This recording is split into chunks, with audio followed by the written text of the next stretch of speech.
Welcome to She Defined, the podcast for smart, savvy women who are in search of more. I'm your host, Sharon Green. Today, I am joined by Genevieve Hawkins. She's a commercial collaboration executive, a non-executive director, and business advisor with more than 25 years' experience as a leader in large corporate organisations. She helps organisations have the conversations they need to have, shrinking the elephant in the room to improve commercial collaboration and the mental health of teams. She is also the author of 2 books, Mentally at Work and Shrinking Elephants. Genevieve, welcome. Thanks, Sharon. It's great to be here. Great to have you here today.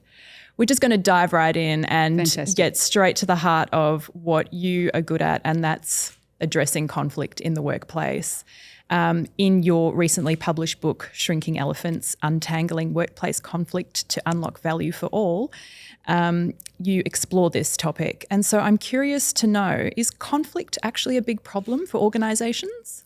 You know, it's actually a huge problem, and it's interesting because sometimes when people talk about conflict, they think about the more obvious stuff. So it's the everyone knows those 2 people don't like each other, or there's something that's blown up and crazy.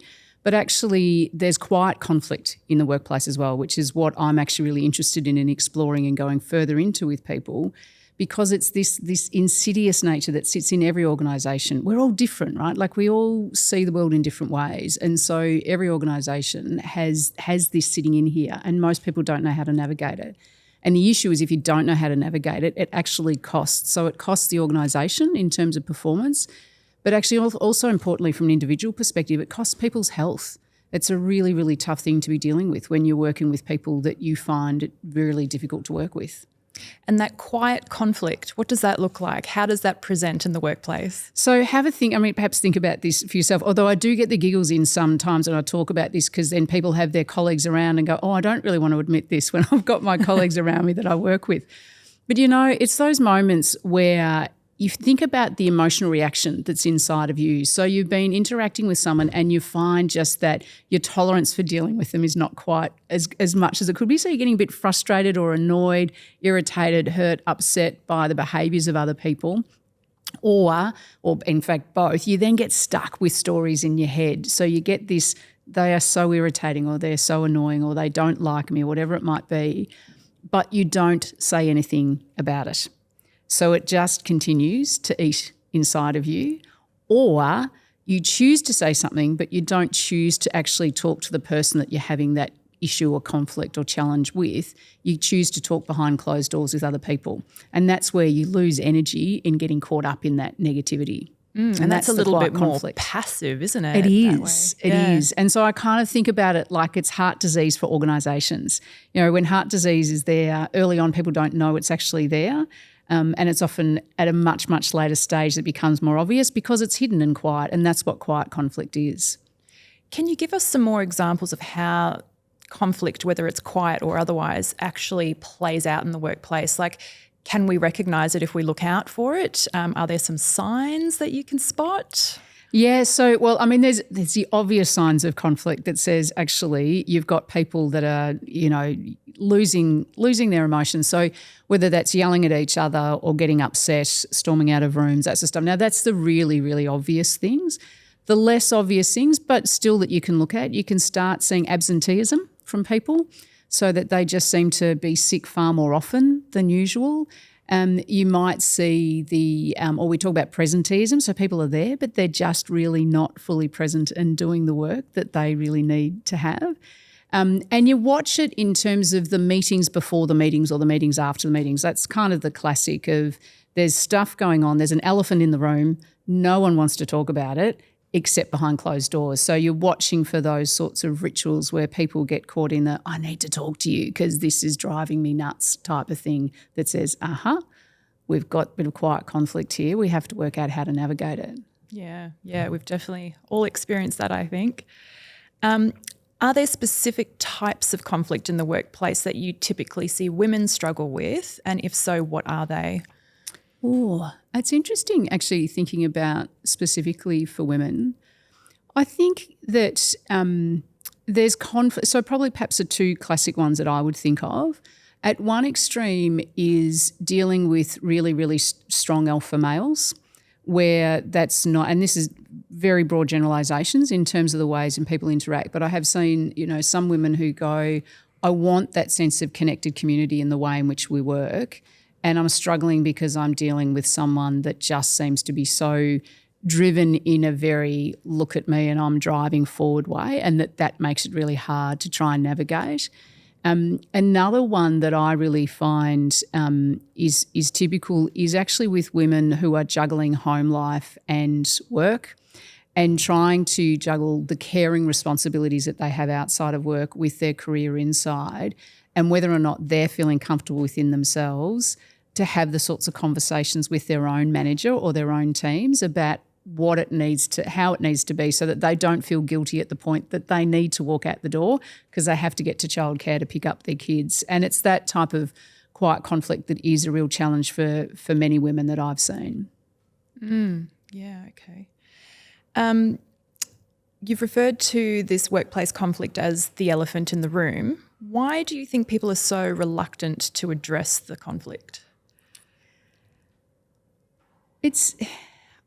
It's fear, ultimately, that comes into it. I think we're not taught the skills, and I guess that's part of the reason why I wanted to write the book and go, how can I actually give people some practical ideas to go, don't get so scared of what it is to have a conversation. But if you haven't been taught some of those skills, then you go, I don't know what it's going to be like when I have that conversation. And it's scary to walk into a conversation where you go, I don't know what the outcome of that conversation is going to be. So yeah, I think that's kind of we worry about what that impact is, and if we and so really then ultimately what people tend to do is either then go, I'm just going to ignore it and think it'll go away. It's just it'll go away. It'll be fine. I can deal with it. I can just go on and do other things, and because that feels more comfortable, that feels safer than actually getting out and having a conversation with someone. Or at the other extreme, people are bull in a china shop. So they just get to the point of going, I've had enough, and then blow up.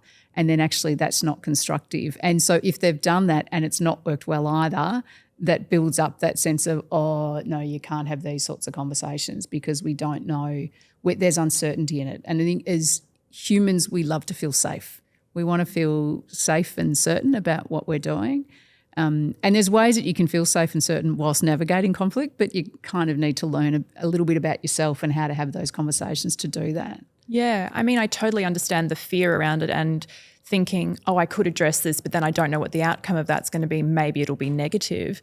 Do you think there's also something in it around just not knowing how to address conflict, because maybe you've never had to do it much before, and perhaps maybe you'd like to address it so you can resolve the issue, but you don't even know what step to take next? Absolutely. Like that's fundamentally to the bottom of it, saying, I don't know where to start. How do I even have that first moment where I go, oh, I kind of need to have a conversation. So we all need to get better at it. And I think that particularly in a world that becomes more uncertain and our own levels of anxiety are increasing, that can increase our likelihood of just getting stuck back in I'm right in my spot and I've got a sense of the world. And so trying to actually understand someone else's perspective or to try and navigate that is just too scary a thing.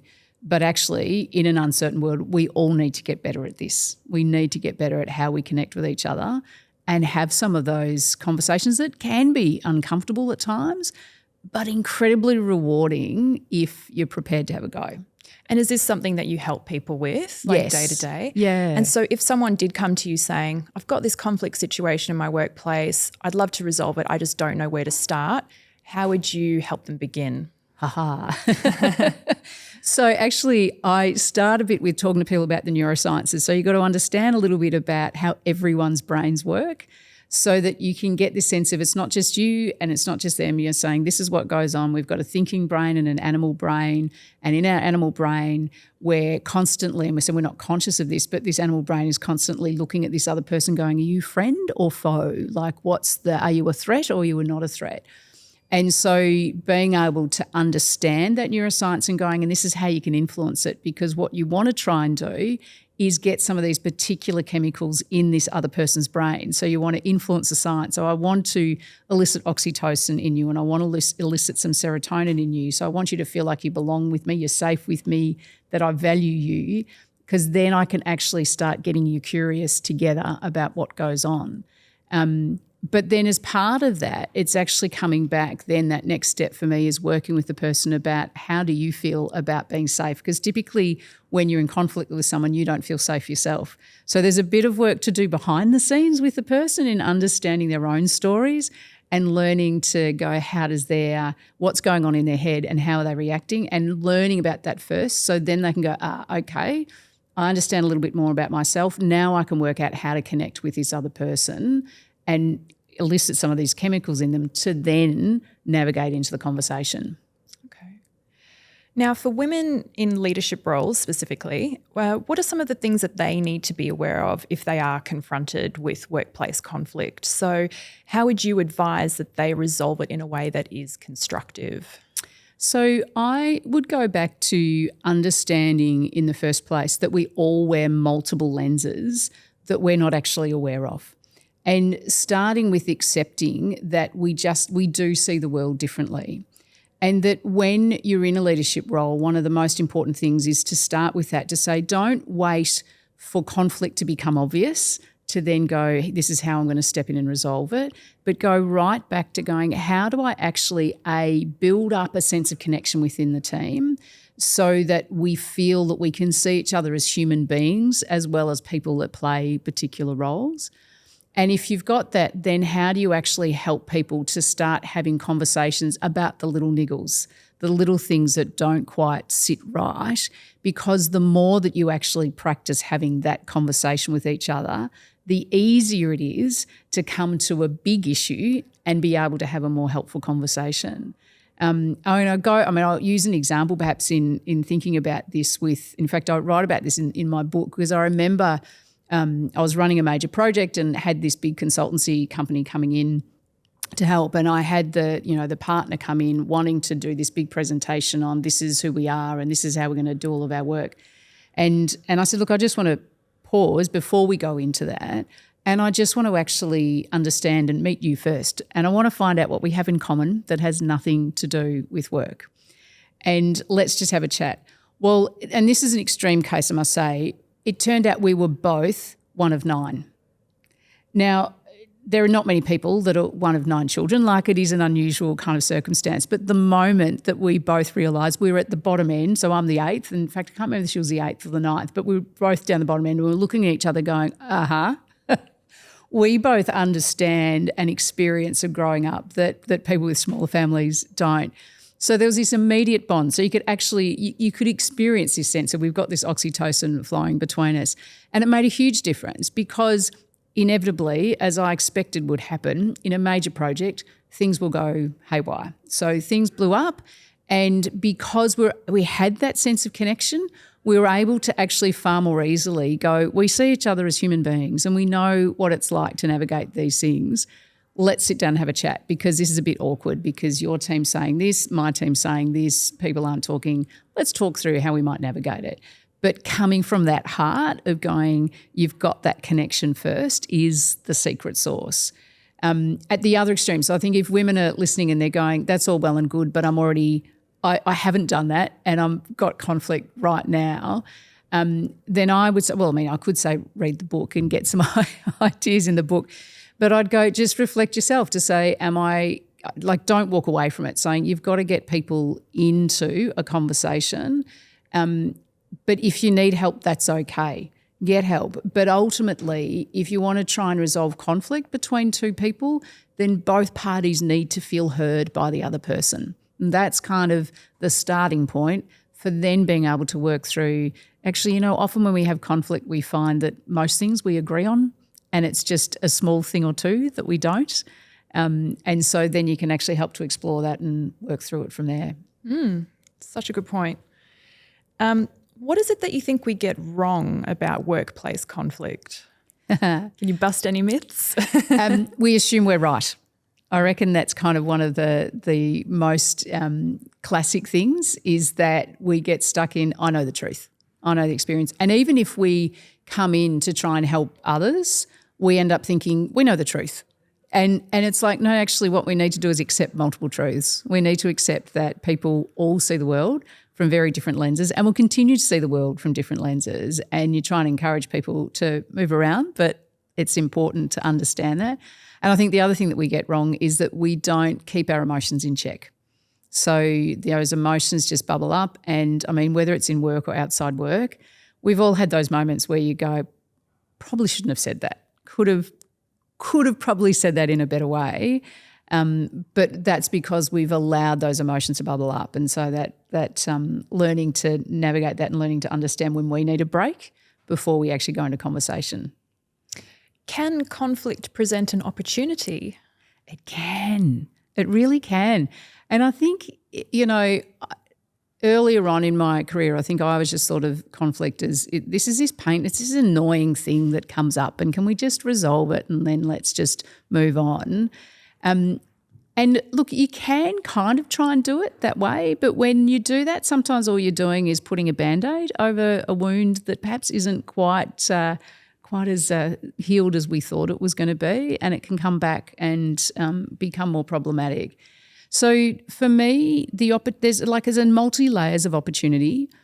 The bare minimum, absolute bare minimum, even when you're still finding it really hard to navigate through, is you learn more about yourself. So there's an incredible opportunity to learn more about your own lenses and how you see the world and how you learn to understand how you react to things and how you can control your own emotions. There's also an incredible opportunity. So if we're both working together and we come across a really awkward situation and we're able to have that really good conversation, we build trust. We build trust because we eye each other off and go, we know that if we come across another problem again, we're not going to go behind closed doors with someone else. We're going to go and have a chat with each other. So that builds on that, because then your third layer is what that then opens up in terms of solving problems in the workplace, like the real problems that you're existing to actually want to solve in the first place. So it's that multi-layered massive opportunity. You learn yourself, you build better relationships, you solve problems along the way. And in fact, I should add, back in the learn about yourself, you actually are healthier for it. So when we're constantly in situations with unresolved tension with other people, our bodies don't love it. We keep getting these cortisol hits. We become more stressed. We become more tense. And ultimately, if we're not dealing with that, our mental health deteriorates because of it. So it's an incredible opportunity, not just to prevent deterioration, but to improve it. Yeah. And so just to that point, does resolving conflict have to be difficult? I mean, are there some simple strategies that you can share that, can put us on the path to resolving it easily? I think so. I'd go so it doesn't have to be difficult. It's difficult when it's left to fester. It's difficult when, therefore, people are really, really hunkered down in their own space of I'm wrong, I'm right. So I think those tips that I would say is build connection with people right up front. Build connection with them before there's any sign of conflict, so that you have that capacity to have a conversation when you need to. And when you have those little niggles, go and have a conversation with the other person. And one of the best ways of doing this, and I'll make one up for Sharon for the purposes of this, that let's say that we were in a meeting together and you were talking over me all the time. And I come to you afterwards and go, Sharon, can I have a bit of a conversation? When we were back in that meeting, I found each time that I was opening my mouth to talk, you were talking over me. And the story that got stuck in my head around that was that you don't value my opinion, and that made me really hurt that was the case. And I'm sure that that's not the right story, but that was what stuck in my head. Can you help me understand what was going on for you in that meeting so I can kind of get a sense of your perspective?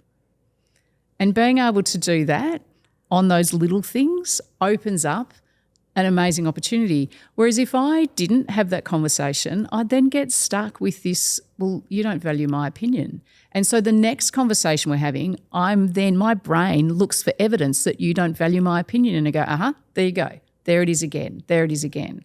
Whereas actually what you could do is you respond and go, oh, I'm so sorry. I had no idea that I was doing it. I was just really excited. Now, perhaps I say that because I know I do that at times. I can get really excited about something and jump over someone without realising that I'm doing it, and I blame being one of 9 for that we're all kind of in. But sometimes that other person's behaviour has nothing to do with that story in your head. There's something completely going on that's different. So being able to chat together helps you realise that. Yeah, so bringing it back to that connection is really important. Connection, so important. Connection, and as soon as it's a little niggle, jump in, and that statement about help me understand is such an amazing way of being able to open up the conversation. I was about to say the language you used around addressing the conflict was very diplomatic and quite compassionate, actually. And I'm assuming that is also kind of a trick to navigating conflict in a constructive way, is using that I language, or this is how it affected me, rather than doing the attack to the other person. Is that something that's quite important when it comes to resolving conflict? It is it is absolutely critical to do that. And I think if I'm going on the attack, so that's me being stuck in I'm right. And so you did this, you didn't do that, you don't value, if I came to you and said, well, in that meeting you didn't value my opinion, you could imagine like the immediate kind of reaction that you have. So, people don't go to work to deliberately annoy, irritate, upset, hurt other people, unless they're a sociopath that has some particular intention to do that. But, for people don't deliberately do that. So if you can start with assuming good intent, make generous assumptions about this other person has other stuff that's going on for them, and their lenses see the world in a different way to you. So how about you take a deep breath and go, okay, I've got a story stuck in my head. I'm sure that that's not the story that they have in their head. Let's step in. Let's have a chat. Such a great place to start, I think. Now, I want to talk about mental health and work, because the two intersect quite a bit. It's also been a growing subject in recent years. You're seeing it come up a lot. Why are we struggling with that balance of mental health and work nowadays? Look, actually, overall in society, we're struggling with our mental health. So I talked earlier on about saying our animal brain versus our thinking brain, and our animal brain being wired to look for pattern and look for a sense of threat within an environment that's there. And there is so much more uncertainty in the world, and our animal brains have not adapted since, Neolithic time in how they operate. So there's information coming at them. Like, we're all being overloaded with the information that's coming at us. And that's really causing increased levels of anxiety. And you see it in the news and how we get information fed to us through social media, with people getting caught in I am right. And that whole hunkering down because people are trying to find safety and security somewhere.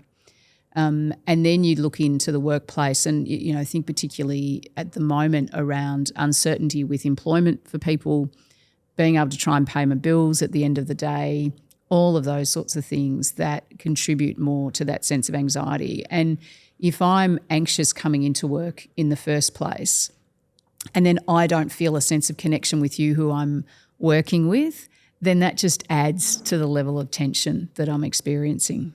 Mm. And how would that sort of aspect of mental health be connected to the way that we perform at work and how we lead a team or our performance outcomes? So our mental health is very much connected to how well we perform. And we could probably have a whole other conversation around the whole mental health continuum and this idea of moving from green to yellow to orange to red in where our health sits at any one point in time.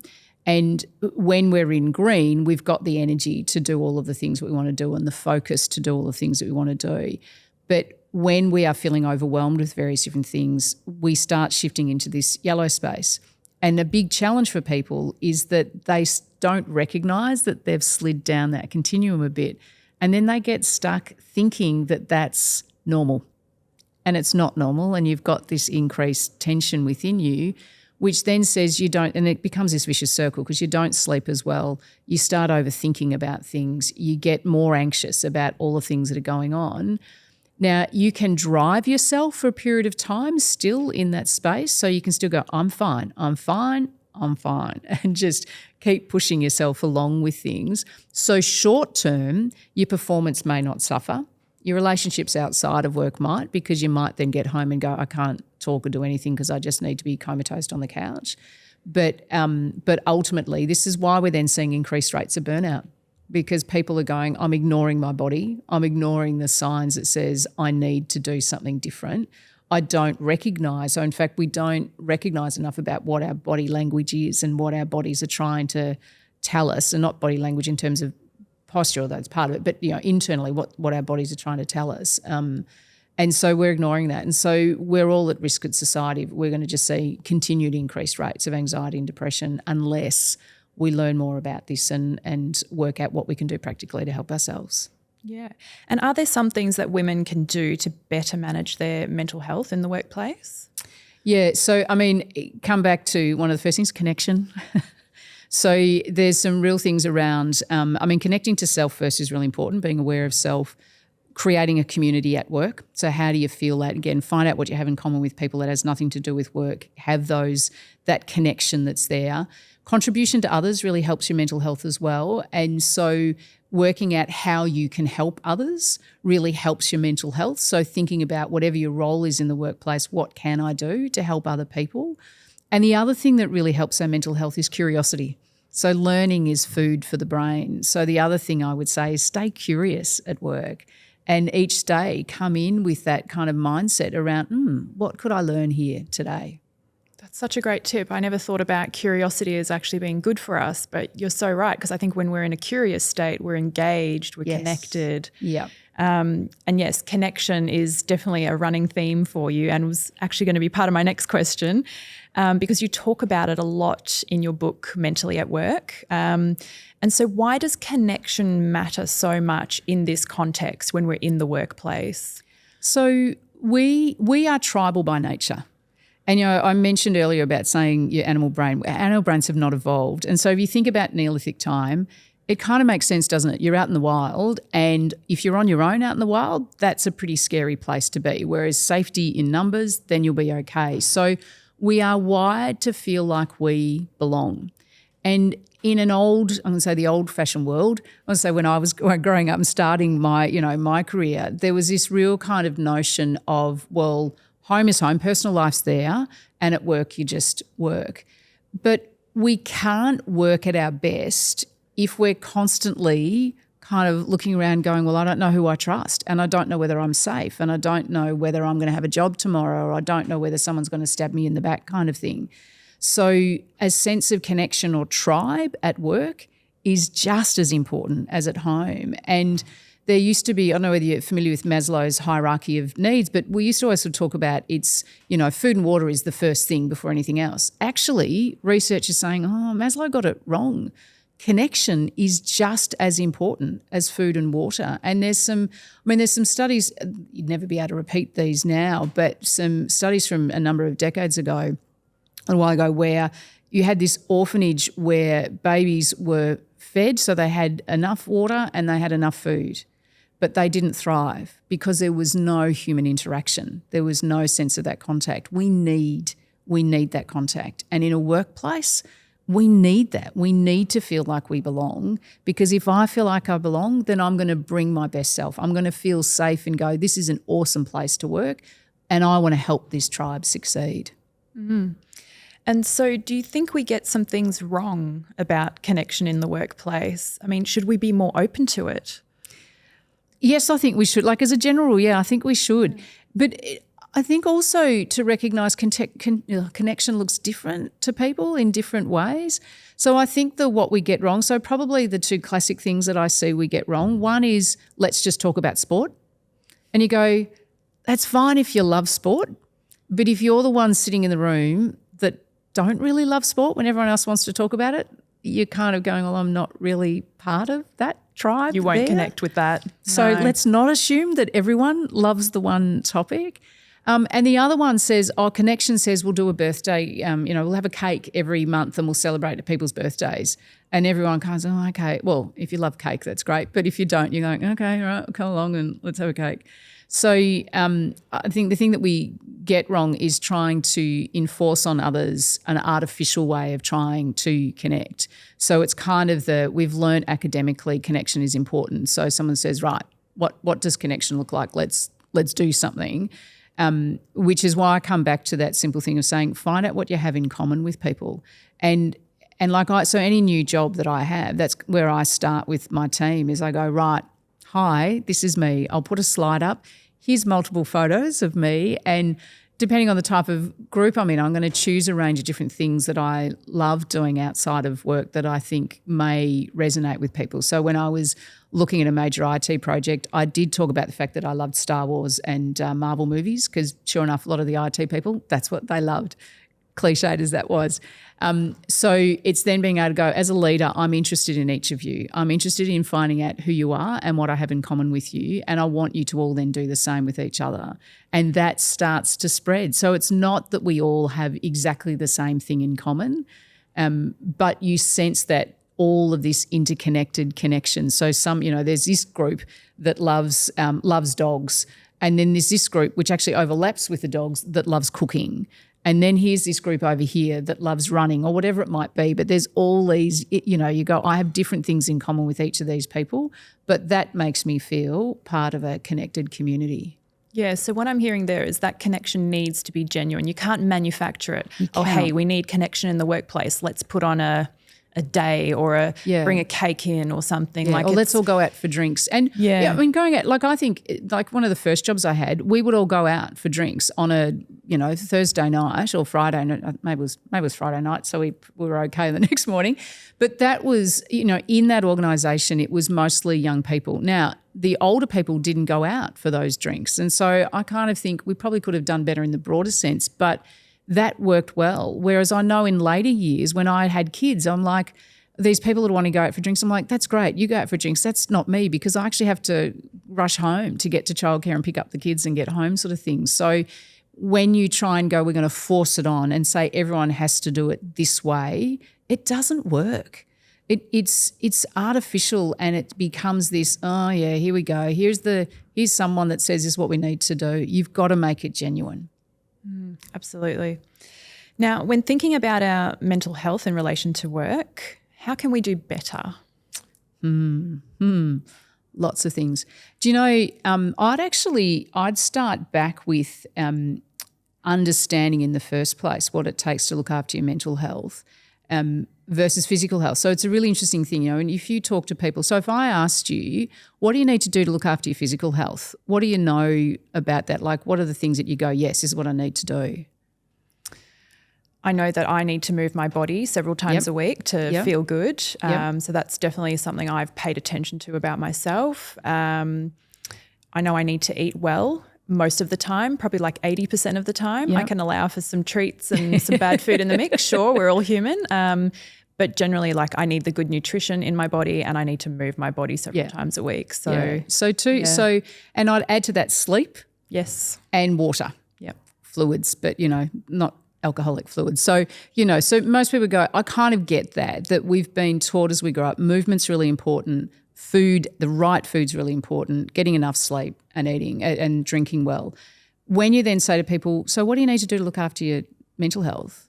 Most people kind of go, I don't know, or I've never thought about it, because most people think that mental health is one of these things you're going, oh, actually, and in fact, it's often misused in media because people often use the term mental health when they actually mean mental ill health or mental illness.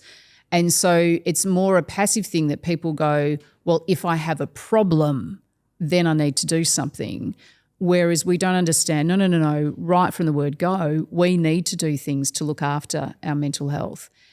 Because what we need to do is recognise. So the first thing is that we, again, connect into who we are and are we looking after our physical health, because physical and mental health are really connected with each other.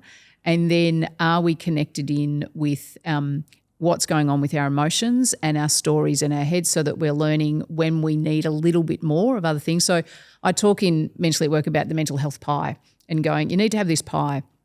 And the idea of this is saying it's a pie because you need these ingredients. If you don't have all these ingredients, then it's not a pie. It might be a flan or something. And then we eat the pie, right? So we eat it, and so we actually need to keep doing it. So it's not like, it's like with exercise. It's not like you go to the gym once and go, there you go, I've been to the gym now, I'm okay. It's like, no, you got to keep doing it. And we get bored with the taste of a pie, and so we have to kind of keep playing around with that. So there are these 4 things, instead that I was talking about before, 4 things that are a really important part of the pie. So 1 is connection to self, being aware of where we're at and what we need. 2 is then going, how do I find connection with others? And so being able to go, what have I got in common with them? How do I find laughter with others? Do I have people that if I'm upset, I can actually get a hug from? I have people that can see me, understand me, and want to support me. And challenge me, so that real sense of connection and that wide variety of people there. And then going, I need to help other people because helping others helps us. So we get a good hit of serotonin when we're actually helping other people. So going, what does that look like? And I say to people, it's not necessarily about I'm going to go and volunteer at a soup kitchen every week. It can be the little things. Like I use the example of being in the grocery store, and this, even though I'm vertically challenged, this woman next to me was very vertically challenged and couldn't get something off a higher shelf. And I said, would you like me to get it for you? And she said, that'd be great. And just that, grabbing this and handing it to her, little things like that, you get this beautiful hit of serotonin. You're going, I've made a difference in someone's life today. I've helped them in some way. So helping people are really important. And again, that curiosity, you've got to get these good, healthy hits of dopamine. So not the unhealthy, I'm stuck on social media scrolling, but dopamine has a really important role in helping us feel good if we've got the right level of oxytocin because we've got our connected tribe, and then we have the right sense of the serotonin from helping people, and then we get this lovely hit of dopamine from being able to be curious and learn. And if you can keep finding out those things, what are the things that work for you that create that pie at work? So you've got to think it's not just outside work, it's inside work that you're doing those things. That makes a massive difference to turning up well every day. Such good points to think about.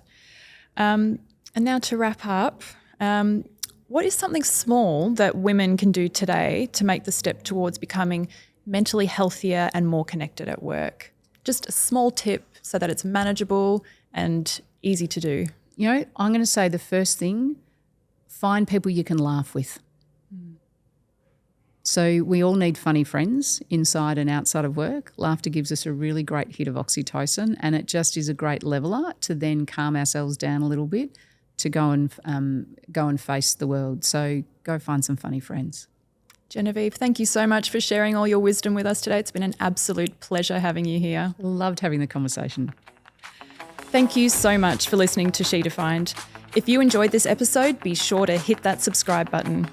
I've been your host, Sharon Green, and if you'd like to learn more about She Defined, you can visit us online at shedefined.com.au.